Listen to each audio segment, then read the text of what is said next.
Yang berbahaya adalah ketika kita membentuk diri kita menjadi seseorang yang sebetulnya bukan diri kita hanya demi memenuhi kriteria orang yang kita cintai. When you take the armor off, you can get hurt much more.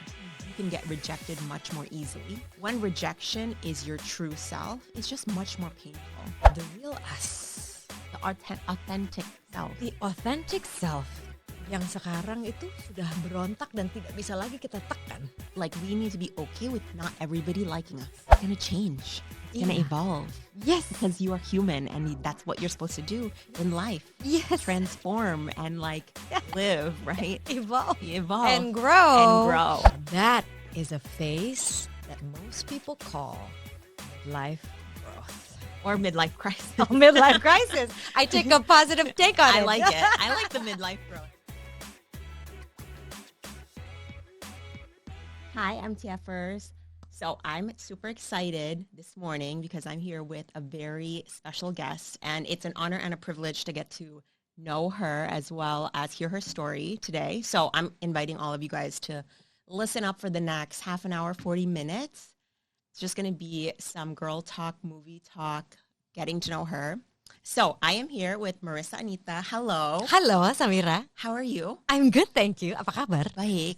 Gimana? How's your June going? June, wow, June. Aku kok nggak mikirnya Juni aja ya. Setengah tahun ini sih, ya nggak sih 2025 kayaknya banyak up and down. Tapi banyak juga excitement gitu. Ya. Losing something, you gain something, itu beneran.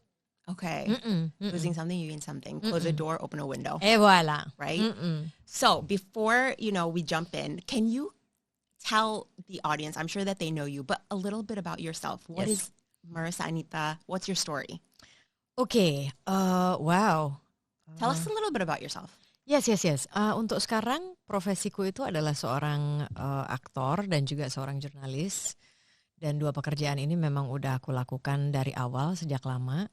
Mungkin semakin kesini tuh semakin fokus di dunia film gitu ya sebagai aktor sejauh ini. Belum eksplor posisi-posisi yang lain. Selain itu juga aku lagi mencoba untuk menulis sebuah buku seputar well-being. Dan tampaknya sejauh ini tuh masih menjadi prioritas kesekian gitu karena dari dulu sampai sekarang tuh masih stuck di chapter 1.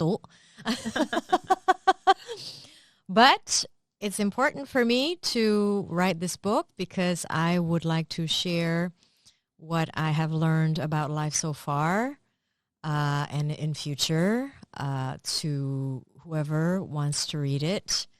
The goal of this book is basically I just want to make the readers feel less alone when they are going through the struggles and the joys and the sadness, whatever emotions that they go through in life. Okay. So essentially, kalau misalnya bisa dibilang the umbrella is you're a storyteller. Yes. Whether it's real life, in journalism, or it's fictional, Yes. you're trying to Correct. tell stories. Yes, that's true. Like, where did that...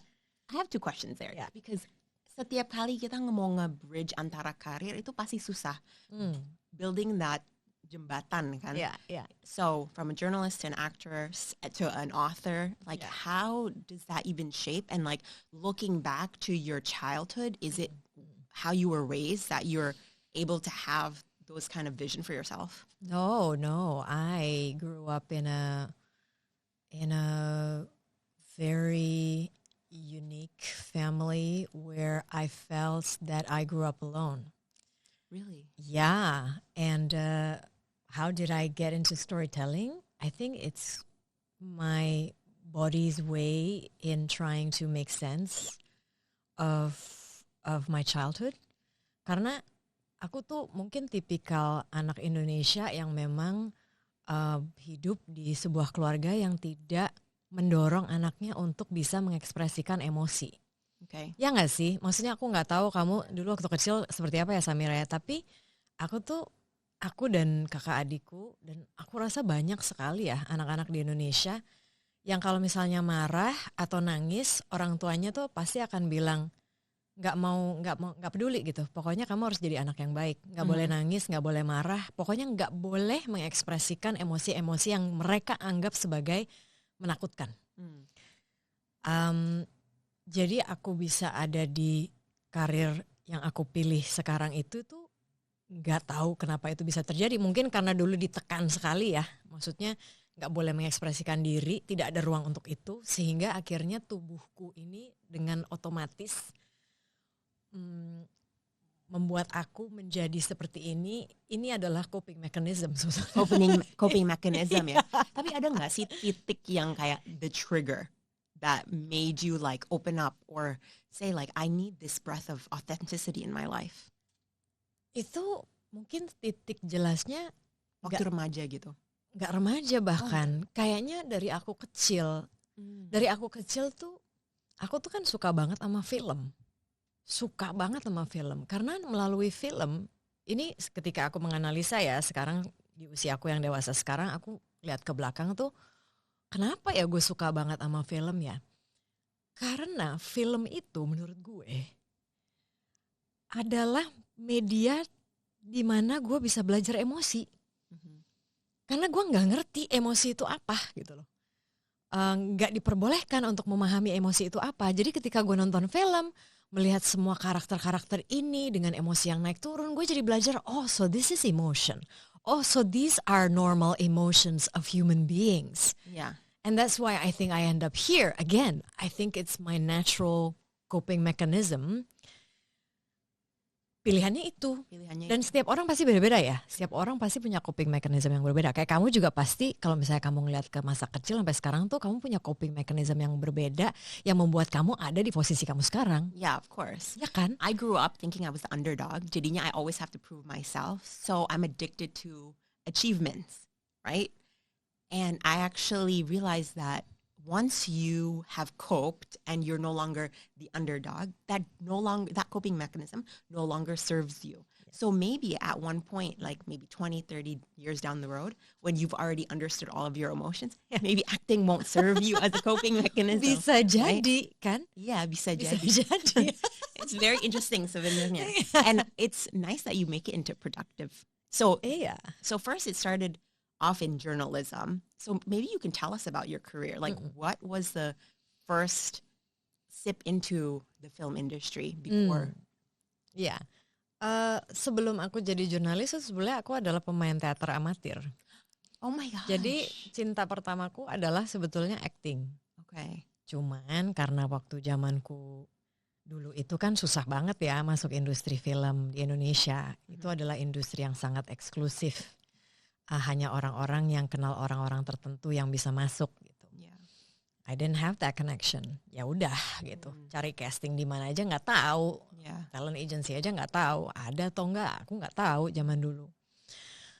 Terus suatu hari karena aku terlibat di sebuah pertunjukan teater, the film director sutradara Lucky Kuswandi itu nonton pertunjukan teaterku. Terus akhirnya dia pada saat itu yang juga baru pulang dari Amerika Serikat sekolah film. Dia punya film yang ingin dia syuting. Dia lihat aku, dia bilang, ya mungkin dia berpikir, oh dia kayaknya cocok nih mainin karakter yang gue tulis ini. Ya udah, that's my beginning into the film industry. How many years ago was that? That was 2012. Okay, 2012. So it's been a while. Lumayan. 13 years. Lumayan gitu.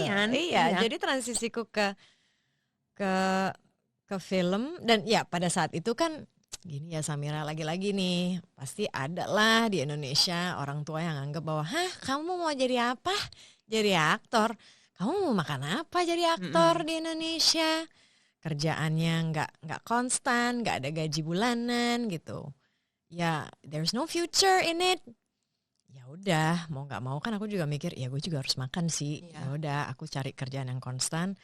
Pada saat itu juga memang aku sekolahnya lulusan jurnalisme gitu ya. Ya udah, and then I was thinking of going into magazine, but then TV opportunity opened up, and then I thought, Bo, cari kerja susah ya, Bo. Yang ada aja lah, gue apply sih kalau misalnya dapat, kalau nggak dapet ya cari lagi gitu. And then I got into Metro TV. Okay. And then baru ke acting, and then the rest is kind of history, right? So do you think growing up, your authentic self, what you were meant to be. Yeah. Dibandingin ekspektasi orang tua yang Yes. tadinya kayak, okay, you need, security, paycheck gitu. How did you kind of manage that dissidence?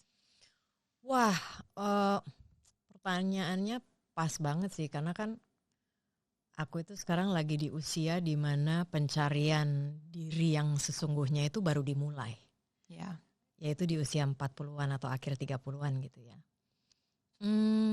Aku percaya, dan ini ada beberapa studi juga yang mengatakan di psikologi bahwa sebetulnya kita itu sudah terlahir kita yang sesungguhnya. Di saat ini? Enggak, pas kita lahir. Oh, pas lahir. Bayi Samira, bayi Marisa, bayi siapapun itu adalah kamu sudah menjadi Samira yang sesungguhnya. Aku sudah menjadi Marisa yang sesungguhnya. Tapi kita itu berubah dengan berjalannya waktu, dan kita itu dibentuk oleh orang-orang yang ada di sekitar kita. Siapa itu? Bisa orang tua, bisa guru, bisa tempat di mana kita lahir, tingkat ekonomi di mana kita terlahir dan sebagainya gitu. Dan sebagai perempuan di Asia ya, dan juga di Indonesia, ada ekspektasi tertentu. Perempuan tuh harus A, harus B, harus C. Sebetulnya kalau ditanya lagi, sebentar. Ini ekspektasinya siapa yang bikin ya? Ya kan? Perempuan tuh harus nggak boleh terlalu banyak ngomong, harus sopan, harus manis, harus cantik, nggak boleh ngomong kenceng-kenceng, nggak boleh wild, nggak boleh liar, banyak nggak boleh ini. Iya, betul banget. Yang akhirnya kan membentuk kita karena apa? Ya kita kan ingin diterima. Bagaimana caranya diterima? Mengiyakan semua persyaratan ini. Nah, apa yang terjadi ketika seorang perempuan tuh semakin tumbuh ya? Mungkin di awal 20-an tentunya tendensi untuk menyenangkan orang lain atau people pleasing itu cukup besar karena kita ingin diterima. Sampai kapanpun sebenarnya kita ingin diterima, tapi fasenya beda-beda. Umur 30-an kita sudah semakin confident, sudah semakin percaya diri karena kita udah punya pekerjaan sendiri, punya apa, membentuk karir dan sebagainya. Masuklah kita ke fase 30-an akhir 40-an. Biasanya, nggak semua. Perempuan itu sudah ada di taraf, apalagi kalau dia punya pekerjaan ya, sudah ada di taraf statusnya dia di masyarakat itu dengan pekerjaan sudah cukup nyaman. Kalau misalnya dibilang secara finansial, apalagi kalau misalnya dia tidak punya obligasi atau kewajiban lain, misalnya harus sandwich generation itu beda lagi ya. Secara finansial dia sudah cukup nyaman. Nah, permasalahan-permasalahan yang tadinya tidak terpikirkan tuh mulai naik, surfacing. Because sebelumnya kita nggak punya waktu untuk mikirin itu. Kita mikirin anak, mikirin orang tua, mikirin suami, mikirin yang lain-lain, pekerjaan.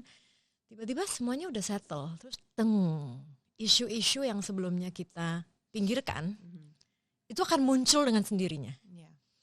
Isu-isu itu apa? Salah satunya adalah the real us. The authentic self. The authentic self. Yang sekarang itu sudah berontak dan tidak bisa lagi kita tekan. Now that is a phase that most people call midlife growth. Or midlife crisis. Midlife crisis. I take a positive take on it. I like it. I like the midlife growth. I've never heard that before. Yeah. Because transition or transformation in yourself is uncomfortable. Very. Right? It's uncomfortable and you're always evolving. And that's the thing, right? Like we as women or in our age, we want to be ourselves. We don't want to kayak hidup dengan a mask. But to take that off, to take the armor off, it's really scary. Why do you think it's scary, Samira? Here's the thing. I feel when you take the armor off, you can be vulnerable, but then you can get hurt much more. You can get rejected much more easily. Yes. And when rejection is your true self, it's just much more painful. So that's why I feel like we do go along with society and what society wants, because if we follow their rule book, we know yes or no, is it correct or is it wrong, right? If we follow society, if we follow the ecosystem, we go along the grain. Tapi kalau misalnya kita memberanikan diri untuk membuka the armor, it becomes much lighter. It becomes much freer. Yes. Though living like that is so scary. It is so scary. Yeah. Even the most ambitious, most bold women have a hard time trying to find who they really are because it's like jumping off a cliff and it's met with uncertainty. You have no idea what's coming next. If you followed the manual that life has given you, you know what's going to happen. You get a great job, you get a great husband, you get kids, blah, blah, blah, blah, blah. Tapi kalau misalnya you draw your own path, destinationnya di mana, kemana, right? It's so scary. It is scary. I'm because scared. But it's like you don't have to take extreme measures, right? Yeah. Right? I mean, aku tahu dan paham kenapa menurutmu itu ini adalah sesuatu menjadi diri sendiri dan memperbolehkan kita menjadi diri sendiri itu mengerikan. Menakutkan karena begini, karena memang secara alami semua manusia di bumi ini itu ingin diterima.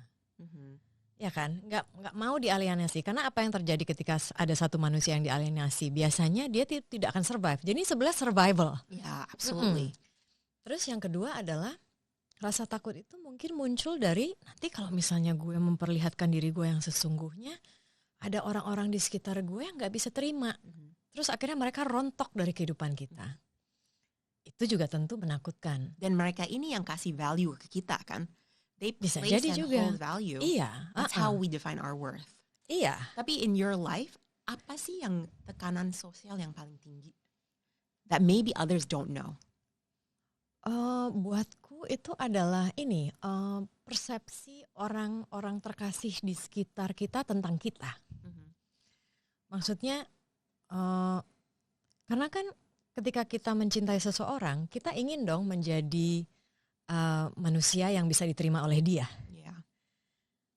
Nah, bahayanya di situ adalah nggak apa-apa kalau misalnya kita menjadi manusia yang dia anggap sebagai oke, selama itu masih selaras dengan siapa kita sesungguhnya. Yang berbahaya adalah ketika kita membentuk diri kita menjadi seseorang yang sebetulnya bukan diri kita, hanya demi memenuhi kriteria orang yang kita cintai. That has been it has been my journey to learn from being a people pleaser to being me that is authentic and also honest. Maksudku gini, menjadi diri sendiri itu bukan berarti kita menjadi orang yang menyebalkan ya Samira. Maksudnya ya kan? Yeah. Maksudnya kayak apa ya? Kadang bisa juga like we need to be okay with not everybody liking us. Yes, you know. Yeah. Tapi itu biasanya susah kalau misalnya yang not liking us itu tiba-tiba lah orang yang sebelah kita cintai. Iya sih. Ya kan? Maksudnya kayak keluarga gitu. Ya kan? Tentunya kita kan pengen nggak mau mengecewakan keluarga kita. Tapi idealnya untuk aku karena untuk setiap orang pasti berbeda. Life is a choice. Hidup itu adalah pilihan. I no longer want to hide who I really am. Sacrifice who I really am in order to be accepted by my loved ones. But has there been a moment where you did just that and you were an emotional wreck, for example? Tapi kayak you ya menahan aja diri karena udah mengerti bahwa itu nggak pantas di saat itu gitu, atau di fase hidup itu, you know? No, in the end karena aku sadar ketika aku tekan itu, hasilnya adalah depresi. Iya. Iya kan? Banget. Jadi nggak visible, nggak visible juga Sam. Iya. Jadi mau nggak mau, ya udah, lu tahu nih kalau lu suppress, pasti keluarnya akan hancur. Lu depres, lu sakit, gitu kan? Badan kita kan nggak bisa bohong ya. Orang stres bisa asam lambung naik, gatel-gatel dan sebagainya. Jadi mau nggak mau apa pilihannya Mar? Ya udah lu hadapin. Gimana caranya? Memproses. Nah, salah satunya I read a lot of psychology books. I have my psychologist. You journal? I do journal sometimes. Iya, pokoknya semua alat tuh gue pakai Sam. Meditation, walking meditation, semuanya pokoknya yang aku udah pelajari, aku coba pakai. Itu kayak aku ya tinggal ganti ini nggak works hari ini, oke, pakai yang ini aja dan sebagainya. You know what I've been doing? I've been Yeah. journaling. Good. And then I put it on ChatGPT and I'm just like, what is going on with me? Like, tell me what is going on with me. And then they will tell me. And I'm like, okay, karena I mean, I can only speak for myself, but at my age juga, I'm not as comfortable sharing my deepest, darkest thoughts and feelings to just anybody, right? Yeah. So I only share it in my journal, and then, but I want to process it, and I want to uncover it. So yeah, ChatGPT has been my buddy. Ternyata bisa loh pakai ChatGPT gitu. And by the way, speaking of dark thoughts, Yeah. according to, was it Freud? Oh no, Carl Jung. Okay. Psychologist. Kita bisa menjadi manusia yang utuh ketika kita bisa menerima the dark side and the light side of us. Because there's both. Of course, nggak ada satu orang pun di dunia ini yang semuanya light. Yeah. You have to have both. That's why yin yang exists. Yeah, that's true. It's complementary. And I feel like you uncover that in your new movie, right? A little Yes. bit of the dark, a little bit of the light. Yes. So can you tell us about this new movie? A Normal Woman. A Normal Woman, yes. Dengarkanlah Ini adalah rujukan film Inggris dan tunjukkan iman. karya sutradara Lucky Kuswandi bersama dengan produser Kevin Ryan. And wonderfully, we're gonna be screening it on Netflix. Ini sebetulnya cerita tentang Mila Gunawan, perjalanan seorang perempuan bernama Mila Gunawan mencari dirinya dia yang sesungguhnya itu seperti apa. So I can say that what Mila Gunawan goes through, I have actually gone through that myself juga ya, dalam bentuk yang berbeda gitu. Betapa susahnya menjadi diri sendiri ketika ada begitu banyak ekspektasi / tekanan terhadap kita sebagai perempuan, karena correct me if I'm wrong, di antara, kalau misalnya kita bandingkan antara laki-laki dan perempuan, sebetulnya peran perempuan tuh lebih banyak daripada laki-laki, ya kan? Pasti. Nggak tahu laki-laki setuju apa enggak, it's okay kalau nggak setuju juga. Kita tuh jadi macam-macam, kita tuh jadi anak perempuan, kemudian kita juga jadi ibu kalau punya anak, kita jadi tante, kita jadi suami, terus jadi pacar, kita juga punya pekerjaan sendiri, kita jadi macam-macam lah pokoknya.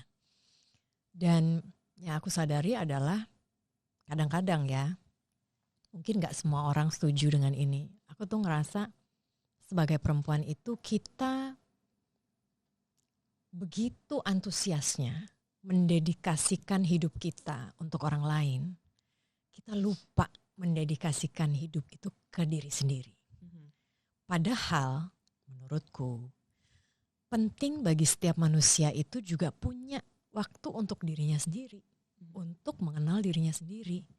Ketika seseorang udah bisa mengenal dirinya sendiri sedikit banyak, itu tuh aku tuh kebayangnya kayak kita tuh kayak pohon, Sam. Pohon, terus akarnya itu tipis atau akarnya tebal mencengkeram. Kalau misalnya kita itu bukan menjadi pohon dengan akar besar yang mencengkeram, kita tuh jadi gampang terombang-ambing. Kita juga nggak bisa menjadi the best version of ourselves untuk menjalankan semua peran ini, gitu loh. Mungkin ada orang yang menjadi istri, kemudian menjalankan semua tugas keistriannya itu, tapi sebetulnya di dalamnya dia ada resentment. Bukan datang dari rasa cinta, tapi hanya dari keharusan atau obligasi. Itu kan beda banget ya. Beda banget. Efeknya tuh beda banget gitu loh. Hasilnya juga beda. Beda banget. Like a cake made with love or resentment gitu kan. There you go gitu loh. Nah caranya gimana biar kita gak resentful? Adalah we have to know ourselves. Why do we do this? Do we do this based on kewajiban or do we do this out of love? Yeah. Totally different.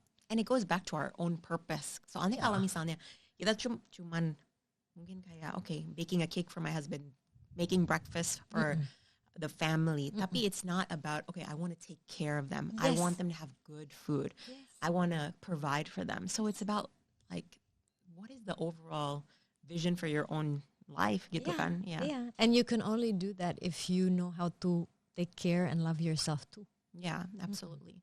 So normal, right? Yeah. Like, What is normal? yeah, what is normal? Exactly. Yeah. So I've watched the movie, and yeah, it gave me a little bit of goosebumps and also anxiety because there's like, I mean, this is not a spoiler, but there is, and I told you about this.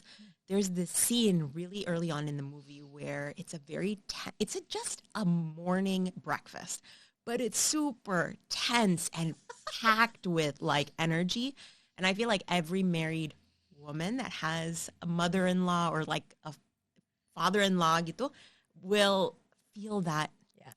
tension, right? It's like a simple meal can be, a simple statement can really unpack a lot of emotion. Yes. Yeah. And it goes back to like, okay, what is your definition of a normal woman and what the expectation of a normal woman or a good mom or a great wife. Kan sebenarnya definisi itu beda-beda setiap household. Yeah. East, West, in Jakarta Selatan, in Jakarta Utara itu beda banget. Yes. Definisi the right type of woman, right? Yeah. And going into a family or going into a situation where your definition is very different from their definition Yeah. can create so much like aggression and friction. Yes. And that can result into manifestations. Yeah. In what kind of manifestation? I'm like, I don't want to reveal too much. But what is a normal woman in this day and age? And like, how can society or communities, what is their role in order for each woman to find themselves gitu? Buat aku perempuan yang normal itu adalah perempuan yang bisa merasa nyaman dengan diri sendiri. Nyaman, oke. Karena kalau dia sudah nyaman, sudah at ease dengan dirinya sendiri, segala keputusan yang dia buat itu akan nyaman juga. Nyaman dalam arti yang kalau dia menjadi versi terbaik dirinya dia sendiri, tapi bukan dalam, kadang-kadang kalau kita ngomong versi terbaik tuh orang mikirnya harus perfeksionis, semuanya harus sempurna. No. Versi terbaik setiap perempuan tuh pasti berbeda-beda. Dan nggak mungkin, nggak ada sih, aku nggak percaya di dunia ini tuh ada manusia yang mau menjadi buruk atau menjadi jelek, kecuali kalau misalnya mereka itu psikopat, ya itu lain lagi gitu.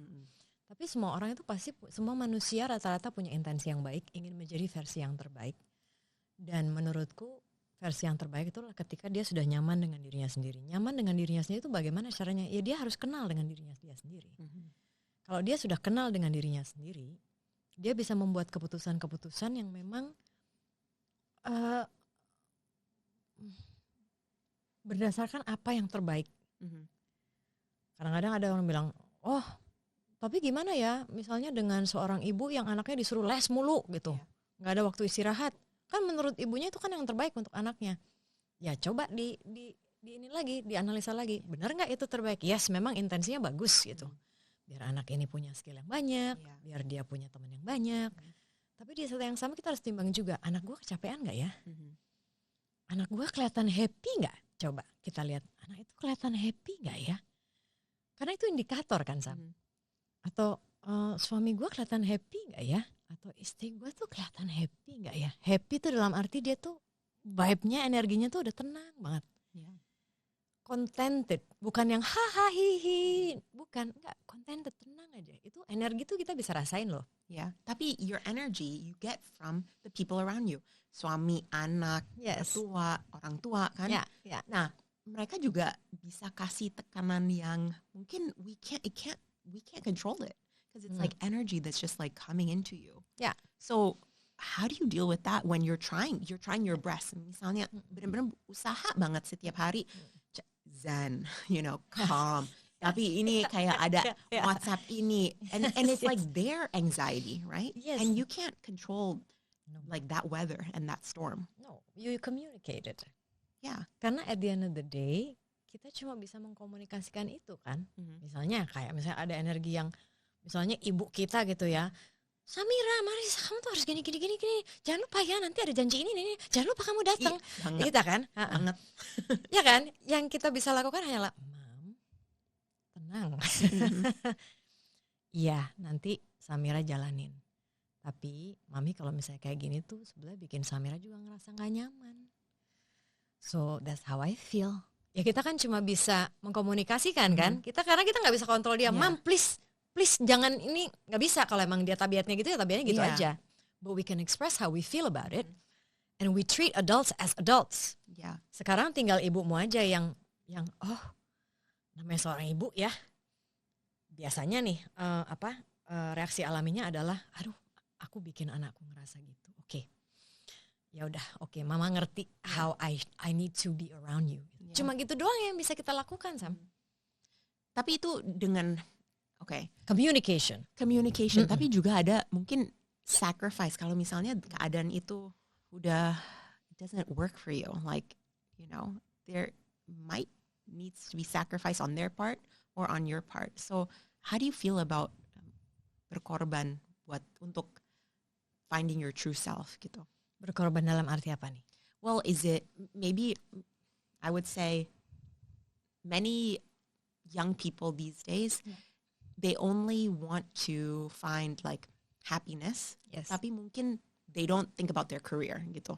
Kayak if they invest in their career, maybe they won't find like their happiness or mindfulness gitu. You know what I mean? Oh ya, jadi zero sum game ya. Yeah, Maksudnya kalau misalnya happiness tuh cuma bisa diraih kalau misalnya gue nggak stres gitu. Yeah. Or kalau misalnya juga you evolve and you grow, tapi your partner can't grow with you. So you have to sacrifice and you have to say, okay, I'm gonna find a new path. Tapi itu juga you're sacrificing mungkin your relationship, Or ibu rumah tangga yang tadinya mau kerja, tapi they're sacrificing their dreams. So there's a lot of sacrifice actually. Tapi apakah sacrifice atau berkorban itu salah satu cara, atau you feel like sebenarnya you don't have to make much sacrifices, there is a compromise? Pilihan masing-masing individu menurutku. Karena misalnya ya ada dalam hidupku tuh di mana ada seorang perempuan yang merasa bahwa untuk menjadi diri gue yang sesungguhnya dan gue bisa diterima sebagai diri gue yang sesungguhnya, dan ternyata gue nggak bisa, pasangan gue nggak bisa terima itu, mereka akhirnya memutuskan untuk berpisah. Itu kan pilihan ya. Itu pilihan ya? Itu pilihan. Itu bukan sacrifice berarti ya? Tergantung orangnya. Kalau misalnya dia tenang dengan pilihan itu dan menurut dia itu adalah pilihan yang terbaik untuk anaknya atau untuk semua orang agar semua orang itu bisa bertumbuh, ya itu pilihan yang dia ambil. Apakah itu pilihan yang salah atau tidak, apakah itu ada pengorbanan atau tidak, hanya dia yang tahu. Ya kan? Sementara ada juga perempuan yang memutuskan untuk misalnya tetap berada dalam sebuah pernikahan yang sebetulnya toksik. Dia dipukulin, kalau misalnya nggak dipukulin secara fisik pun mungkin dipukulin secara verbal gitu ya, itu menghancurkan harga dirinya dia gitu. Tapi dia memutuskan untuk tetap ada di situ dengan berbagai alasan ya. Alasan yang valid buat dia. Kalau alasan itu valid buat dia, ya udah itu valid buat dia. Mungkin dia berpikir bahwa gue butuh ada di sini karena gue mau ngelindungin anak-anak gue. Karena gue gak punya pilihan lain. Misalnya gue cerai, bisa aja itu orang psycho banget, terus gue gak boleh ketemu anak-anak gue. Gue gak bisa hidup dengan itu. Gue cinta banget sama anak-anak gue. Ya udah, mungkin itu adalah bentuk yang tadi kamu bilang, ada pengorbanan-pengorbanan itu kan. Tapi ya itu kembali lagi, itu adalah keputusan masing-masing manusianya. That's true. And also it goes back to sebenarnya what's your definition of like what is happiness or what's success. Tapi like going back to normal woman, right? Like another thing that resonated with me is we're in a digital era where sebenarnya we see everyone on Instagram, they're posting about their daily life. Tapi itu sebenarnya kan cuplikan-cuplikan aja. And we assume that it's perfect. We assume that they are thriving. Tapi kebanyakan they're just surviving, and it's also part of their own storytelling. At my age, I realize now that everyone is going through something. Of course. Everyone. Of course. Right? Yes. Well, we don't talk about it. Like, why would we post on Instagram when we're having a bad day? Why would we post when we are crying out of a meeting? Oh, like just had a bad meeting, like with my investor. Like, no, like why would we do that? Or just had a huge blowout with my teenage daughter. No one talks about that. We should talk more about that. We should talk more about that because I feel like when we talk more about that, it makes those moments more accessible, and we are not forced to be perfect, because I feel like society forces us or encourages us, right? And it goes back to your initial point when you grew up. Kan sebenarnya you said your family didn't encourage emotions, and like this is your coping to find those emotions within you gitu. Nah, not all women have the outlet, right? So how can society, how can their community encourage their daughters, their best friends, their sisters, okay, mencari diri lo se-authentic mungkin. Gimana caranya sebenarnya? How can we do that? How can we support? Itu bisa dilakukan sebenarnya dari kita kecil. Misalnya kita adalah orang tua ya, dan ini basisnya adalah ilmu psikologi gitu. Ada satu psikolog dari Inggris udah meninggal, lama banget, namanya Donald Winnicott. Dia tuh memang psikolog yang fokus pada anak-anak. Dan ini sebenarnya problem tidak hanya di Asia tapi di seluruh dunia, di mana anak-anak itu waktu kecil tidak cukup dibiarkan mengeluarkan emosinya dia apapun itu. Misalnya gini, waktu aku kecil tuh ya, marah itu kan, aduh, that's emosi yang jelek, that's ugly. Jadi kamu nggak boleh marah. Oh sedih, jangan nangis, kamu jangan nangis gitu. Kami harus kuat dong, harus nggak boleh cengeng, malu nanti, malu dilihat orang gitu. Nah, yang terjadi adalah menurut Donald Winnicott, kita tuh jadi punya dua kepribadian. Kepribadian yang bukan kita dan kepribadian yang kita, yang berusaha untuk keluar tapi selalu ditekan. Nah, padahal untuk menjadi diri yang otentik, kita kan harus dibiarkan menjadi diri sendiri. Anak tantrum, biarkan dia tantrum. Mungkin dia lagi di fase itu. Yang orang tua bisa lakukan, bukannya bilang jangan nangis, bukannya dimarahin. Itu kan anak itu jadi kaget dan jadi I shouldn't be angry ya, it's ugly emotion. Padahal amarah itu sangat normal untuk manusia. Itu yang bisa bikin kita survive ketika kita lagi di situasi yang mengancam. We have to be angry to defend ourselves. Nah, orang tua bisa mulai mengajarkan anak menjadi diri mereka yang otentik dengan membiarkan anak ini merasakan segala macam emosi, dan orang tua itu bisa mensupport di pinggirnya. Maksudnya bisa dengan bertanya, kenapa? Kenapa sih kamu kenapa kamu marah kan lagi? Atau lagi nangis? Kenapa nangis? Enggak tahu, sebel aja sama ibu, sebel aja sama bapak. Oh ya udah, maksudnya diakomodir, diperbolehkan, being allowed. Kalau itu sudah menjadi kalau itu sudah dilakukan sejak kecil, anak ini akan lebih mudah menjadi individu dewasa yang nyaman menjadi dirinya sendiri. Ya tentunya ya ada koridor-koridor. Misalnya anak kita karena dia marah, terus tiba-tiba dia pukul temannya. Itu kan gak baik ya. Tapi bukan dimarahin caranya. Bukan kamu gak boleh gitu. Tapi lebih ke, kamu mukul, lihat dia nangis. Coba bayangin kalau kamu dipukul sama dia, rasanya gimana? Oke, mami. Ya kan? Jadi berikan pengertian itu dari kecil. Tapi intinya perbolehkan manusia kecil ini untuk mengeksplor, merasakan dan memahami emosi-emosi ini. And that's the root of encouraging the authentic self to come up. And if you start that from a young age, you become more aware as you grow older. Bener. So you know, okay, this is my trigger to make me upset. This is my trigger to make me sad, gitu kan. And a normal woman actually explores a lot of these issues. And how do you think that this movie will create conversation and bring light to these topics? Karena we don't talk about it, you know, we don't talk about having two faces and having our authentic real self or our public self, atau kayak the phenomenon of jaim, right? Yes. Kayak udah hancurin itu jaim semua. Jangan jaim. Tapi how is it, do you hope that it's going to bring light? Pengalaman menonton film itu betul-betul pengalaman yang personal, Sam. Maksudnya kamu nonton aja, kamu bisa ngerasain sebuah perasaan di satu scene itu, ya kan? Aku yakin perempuan lain atau laki-laki lain yang nonton scene itu juga mereka akan punya perasaan yang berbeda gitu. Jadi kita sebagai filmmaker sama sekali tidak bisa mendikte apa yang kamu akan rasakan, karena itu adalah pengalaman yang sangat subjektif. Tapi aku ngerasa sudah cukup merasa apa ya, puas ketika film itu membuat kalian merasa. Mhm. Dan tidak hanya merasa tapi membuat kalian berpikir gitu jadinya. Terus ngomongin gitu kan sama sesama cewek kah atau sama cowok juga, karena kan meskipun film ini sebetulnya berfokus pada kisah seorang perempuan, tapi kan di sekitar dia juga ada laki-laki dan sebagainya kan. Mhm. Harapannya film ini bisa membuat kita merasa, kemudian berefleksi. Kalau misalnya mau berefleksi, kalau nggak mau juga nggak apa-apa. Dan juga bikin orang jadi berdiskusi antar gender gitu loh. Memikirkan apakah ekspektasi yang ada di masyarakat ini masih relevan atau tidak.